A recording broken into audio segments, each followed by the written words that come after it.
Hello everybody and welcome back to a brand new video. So I'm going to be posting daily or regularly, I can't say that word, but you know what I mean, every chance I get, because I got the editing program for Christmas that I wanted and now I can upload through it. But anyways, so today I'm going to be doing a story time. So this story time is going to be about the time that's probably the biggest event or scariest event in my life, is when I got in my very first real big car wreck. So one afternoon, my school was getting out early at 12 o'clock for parent-teacher conferences, and so my brother just decided to pick me up a couple of minutes early, and so we kind of just, it was kind of a little bit slick outside, rainy, but we went on our way. We're going to go meet my mom at Mexican restaurant for lunch. So we were just driving, but my brother he works for a realtor company, and he needed to drop off some open house signs around the neighborhood. So I'm just like, okay. So basically he had me grab the signs, get out, and put them in the side of the curb. So we're just driving all around, and we accidentally put one of the signs in the wrong spot. So we had to go back and grab it. So on our way back is when we got in the car wreck. We were just driving quick, like at a quick speed, and my brother was just told me to keep a lookout, make sure no cars were coming. So we did that, and it was a pretty empty place. It was basically a suburban little village, and it was pretty calm and peaceful. So when we started going, all of a sudden, I said clear, clear, clear, because almost every single one was clear, like I said. And all of a sudden, one had a car, and my brother kept going. And, the car, I just remember the car was coming towards us. My brother started turning the wheel away. It was coming straight towards me on the passenger front side.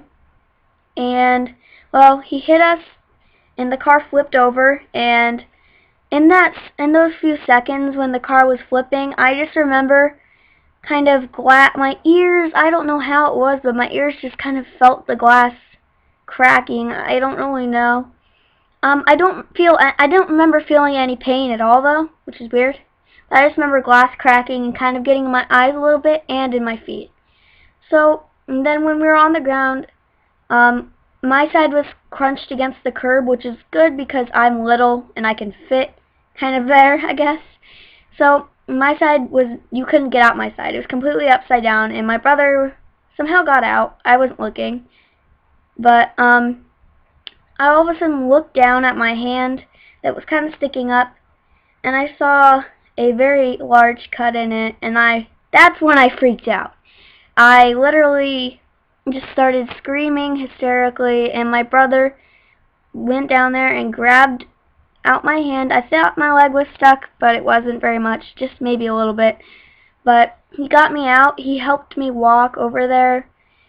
And, of course, the other people in the other car had got out. It was like, I don't know, but it must have been a clown car, because like 5 people got out. I'm just like, wow, okay.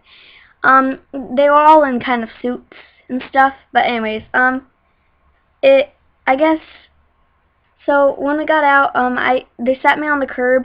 People were just watching because they came out of their houses, and then all of a sudden this little angel in disguise came up, and he said to me, he's just like, I'm the nurse practitioner, which I assume is some kind of nurse, but he checked and made sure I was okay. He asked if anything was wrong, how I was feeling, and he helped pick the glass out of my feet, because I had flip-flops on, but glass still got on my feet, and basically just making sure everything was okay. And he looked at my hand and was just was holding it for me, making sure I didn't have to use it.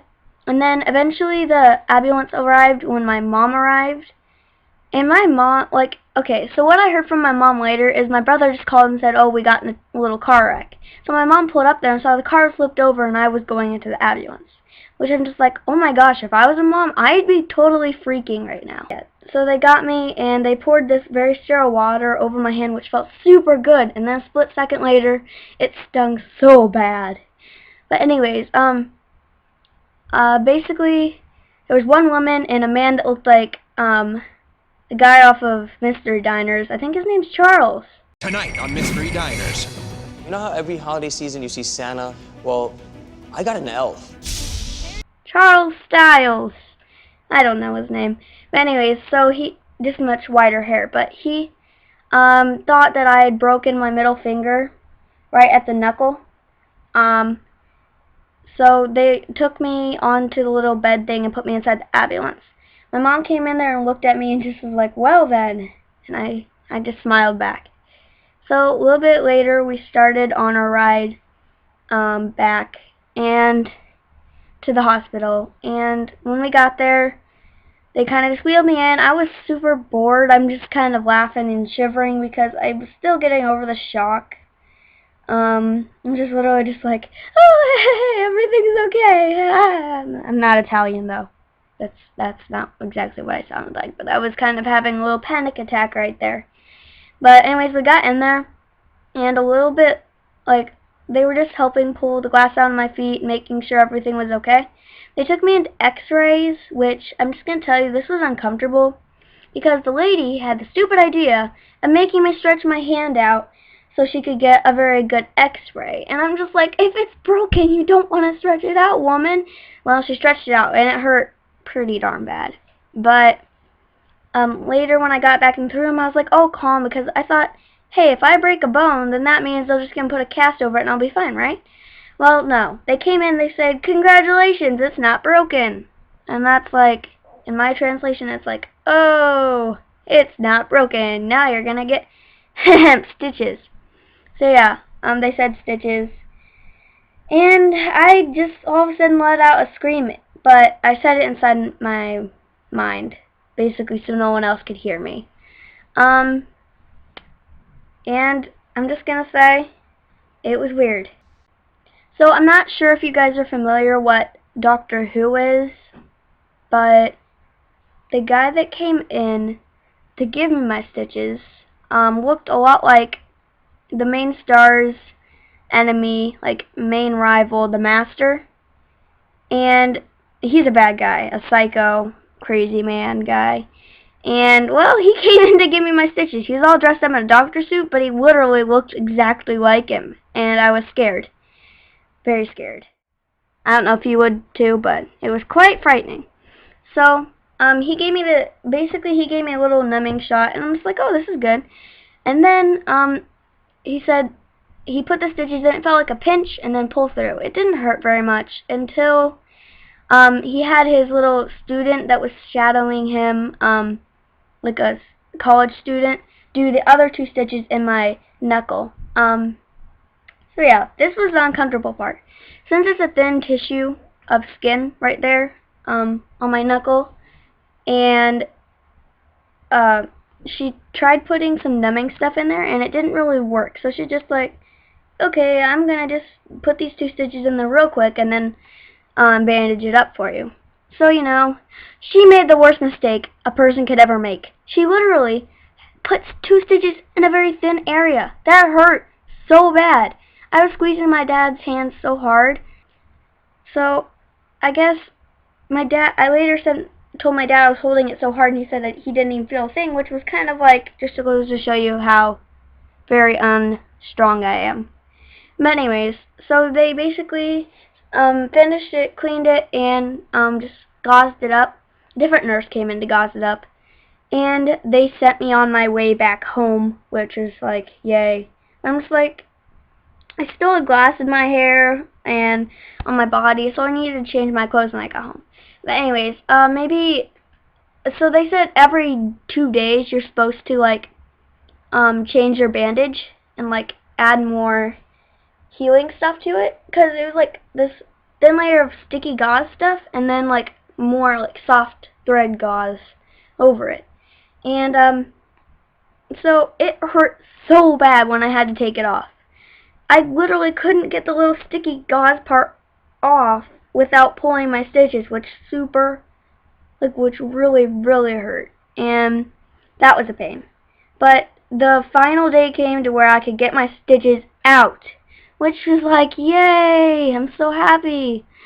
Until, when I got there, he said that you're gonna have, when we got there, he started taking them out. I mean, this didn't hurt. It was like all crusted up by then, and it was weird, but all crusted up, and he kind of got threads out. But one of the stitches in my knuckle was stuck under the gross, crusty stuff, and he had to kind of pull that off, which really hurt.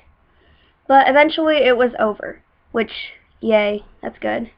Anyways, so maybe a couple weeks later, and still to this day, my hand is still basically like a pink line, like, not my hand, but there's a pink line still on my hand with some pink dots by it, and a pink huge splotch on my knuckle. But I'm just gonna say, I mean, I'm like so thankful that nothing else happened, and I truly knew it could have. If you guys enjoyed this video, and are wanting more story times, just subscribe and like, and I guess I'll see you guys on the next video.